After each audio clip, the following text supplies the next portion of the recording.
August 15th, 1971, the then conservative president of the United States, Richard M. Nixon, declared a wage price freeze as a way to control the inflation that was troubling the American economy then. By the way, contrary to Mr. Trump's ignorance, the inflation he had to deal with and Biden had to deal with was not the record inflation. That's what he called it. It was much worse back then in 71 and so on. Anyway, a conservative Republican did it. He declared a wage price freeze. He said to the American people, if you raise your price as of tomorrow morning, 8 o'clock, we will come for you, we will arrest you, and we'll throw you in jail. It'll be a crime. You can't do it. And the inflation stopped on a dime. So you don't have to ask the question hesitantly, because it's not as though, well, maybe. We have historical examples that a government, if it wants to, can do that.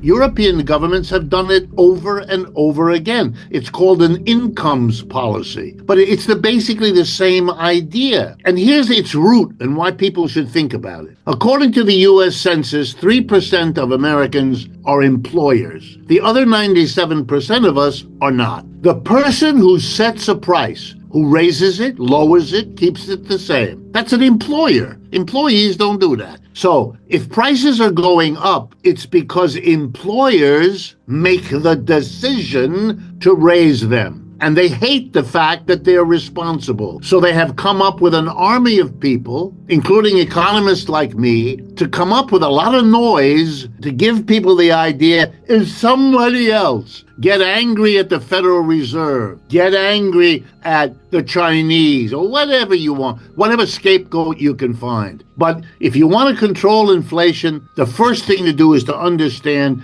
you got to deal with the 3% of the people who are employers, which is what you're proposing does. It says to them, well, at least for 3 months or a year or two, you're not free to do what you have been doing. Bingo! Turns out, solves the problem. And you know something? It's a lot fairer than having the Federal Reserve raise interest rates. Because, of course, a higher interest rate hurts a poor person a lot worse than a rich one. It's a lame attempt to explain the inflation in food and fuel as if it had to do with, quote, harmful, coercive climate policies. Their position, as is captured in the vulgarity of drill, baby, drill, is to avoid dealing with the negative consequences of climate change and instead try to focus everybody on what some negative consequences might be of doing something about it. This is a childish debate that even half-educated people will understand is pure administrative BS. Everybody who looks at the fuel prices and their enormous impact on inflation knows that they have to do with the cost of getting oil and gas, with the geopolitical problems in the world market in oil and gas. That's why oil and gas prices go up and down by large amounts over the last 30, 40 years that are in no way correlated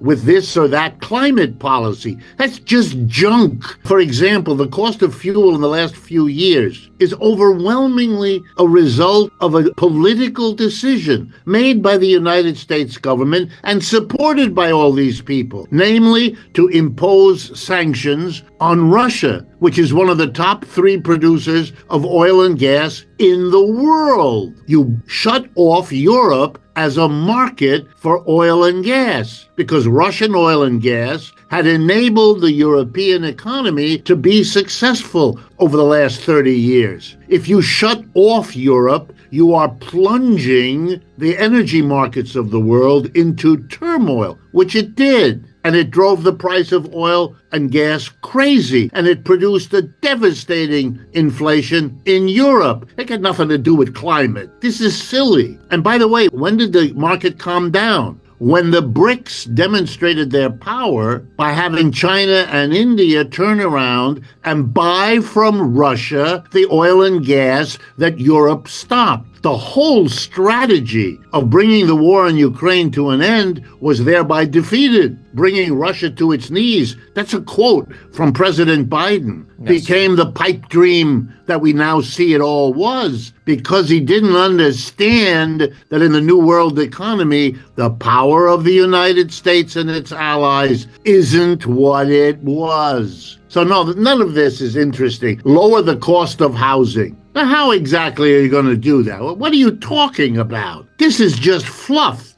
40 years ago, the CEO of an American corporation, on average, earned about 40 to 50 times what the average worker in that corporation earned. Today, it's 365. Here's my suggestion. Stop allowing price increases, lower the profits, and take it out on the CEOs and the upper managers. They've had a really good run over the last 40 and 50 years. It's time, now that the nation has a big problem, to stop that process and to recoup some of that wealth by, at the very least, not allowing it to continue. The majority of Americans, in poll after poll, agree that the distribution of wealth and income is unjust in the United States today, and affirm their support for making it less unjust. Well, a price control does that. Am I denying that that abridges the freedom of enterprise? Not at all. Honest discussion of free enterprise should always have understood that it, like everything else, has good consequences and bad ones. And we pretend it's only a good thing, then we get the result that the bad ones get worse and worse, and that's where we are.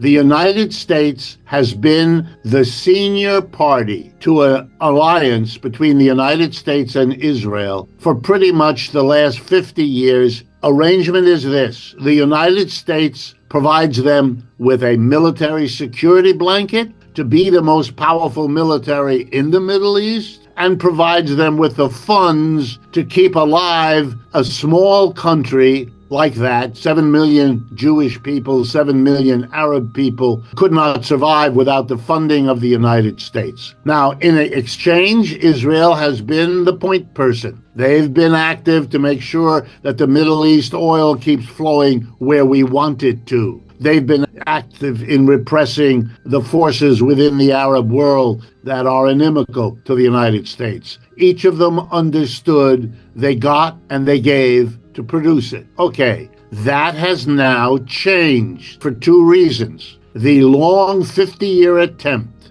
to destroy the ability of the Palestinian people to resist their subordinate position in Israel has not succeeded. It has repeatedly come back from that repression. Israel cannot defeat them, which isn't surprising. Remember, there were many other settler colonialisms in the world after World War II. They're all gone. The only one left is in Israel. They all were overthrown. The first book I ever wrote was a study of the economics of the Mau Mau rebellion in Kenya. That was the overthrow of a British settler colonialism by the indigenous African population. Israel is now at that point. Netanyahu, being a leader who couldn't or wouldn't face any of this, decided that this repression would be cataclysmic, which it has been in Gaza. That's why it's called around the world a genocidal response. The problem is we are not in the 18th or 17th or even the 19th century. Settler colonialisms are a relic of the past whose victims are now in charge of most of the countries of the world,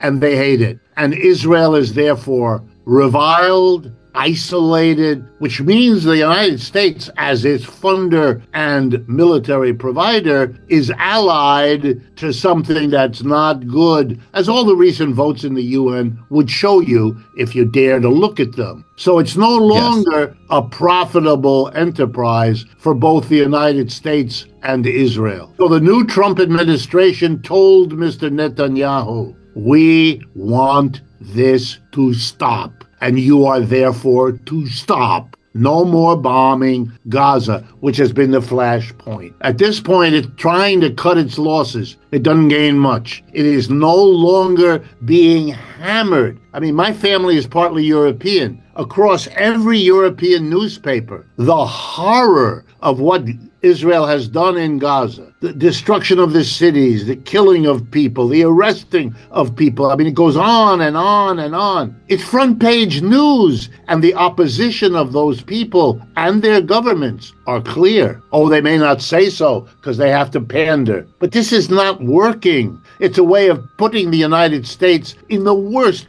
possible light. We are blamed for our complicity, and there's no escaping that we were. Mr. Trump wants a new leaf. I understand that. He would like to take office not being complicit. In fact, saying, I'm the one who got it to stop, which, in case your audience doesn't know, is what the United States is saying all over the world. The new Trump stopped it. He is a peacemaker, unlike his predecessor. They are hammering at that. It's the first positive thing they've had to say. They still want Israel to play the role that it did. They're not sure it can, but here comes the punchline. The United States is looking at that alliance the same way it's looking at the NAFTA alliance with Mexico and Canada. You've been our dear friends, but our economy is in deep doo-doo and shrinking, and we got to take extraordinary steps. So pardon us, but screw you.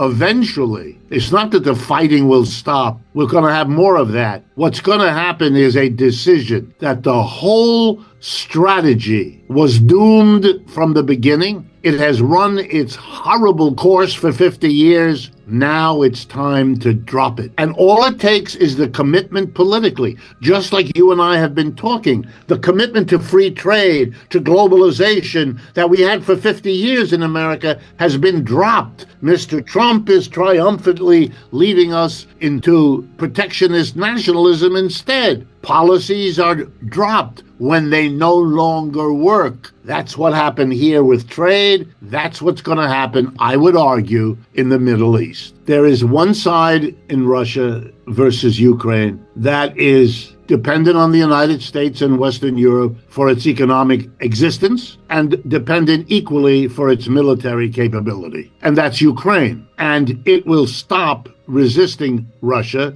if and when America or Europe or both of them say, you got to stop, because there is no option for them. They literally cannot do it otherwise. Their leverage over Russia, by contrast, is nil. They can't stop Russia. They've been trying to do that for over 3 years now. That's a big, fat failure. They pretend otherwise because all of these issues are too hard. So they pretend to make them go away. Russia is now possessing, if I understand it right, somewhere between a fifth and a quarter of the territory of Ukraine, heading west from their former border. Russia has made their demands crystal clear. The question is only, will Mr. Trump be able to force the Ukrainians to the table to cut a deal? He may not be able to, in which case he will then have a second decision. Does he simply withdraw the help? Because here's something I can assure you. The people of Europe will not permit European governments to step in and to do what the United States stops doing. No way. The majority of people in Europe are not in favor of this war or supporting it. And by the way, that portion of the European population that feels that way is growing fast and isn't about to change. The new president of the United States has told the world he may take Greenland, Panama, Mexico, and convert Canada into the 51st state. One country is talking about expanding big time across the opposition of the leaders of those countries who are basically saying, shut up, no way. There's nothing comparable in Europe. Nobody has been designated by Mr. Trump as an object of Russian interest at all. I mean, yeah, he could be lying. But then the burden is on the person who says it. Okay, come up with some evidence that Russia is doing that. The last time Russia had power in Eastern Europe, it was obviously to protect itself against invasion. Napoleon invaded Russia, Hitler invaded Russia, the United States in 1917 and 18 invaded Russia. Russia has historical reasons to fear invasion. The United States doesn't. Russia never landed its troops here, but Americans landed, along with French, British, and Japanese, to put down the Russian Revolution. That's part of Russian history every kid there learns. They took the cordon from Poland in the north to Bulgaria and Romania in the south as a cordon sanitaire, they used to call that, as a protective list of countries to be able to give Russia more time when the next invasion surfaced. That's a defensive maneuver, not an attempt to expand.